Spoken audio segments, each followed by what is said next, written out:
আমি বলি এই সরস্বতী পুজোতে খাকের কলম ইউজ করতে হবে। তাহলে তোমরা বলবে খাকের কলম পাবো কোথা থেকে। আমি জানি কয়েকটা এরকম দুষ্প্রাপ্য জিনিস বলবো, কিন্তু সেগুলো যদি তোমরা মা সরস্বতীকে নিবেদন করতে পারো তাহলে কিন্তু অত্যন্ত শুভ বলে মনে করা হয়।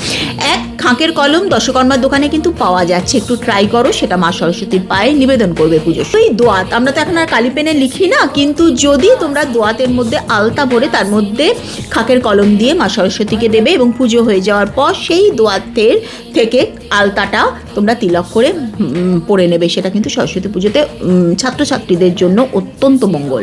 নারকলি কুল কিন্তু অবশ্যই দিতে হবে। সব ঠাকুরে কিছু নির্দিষ্ট ফল ও ফুল থাকে, ফলের মধ্যে নারকলি কুল, শশা এবং শাকালু। ফুলের মধ্যে পলাশ ফুল এবং আমের মুকুল, এই দুটোই কিন্তু মা সরস্বতীর খুব প্রিয়। সরস্বতীর কৃপা সদা তোমার পরিবারে বজায় থাকুক। জয় মা সরস্বতী।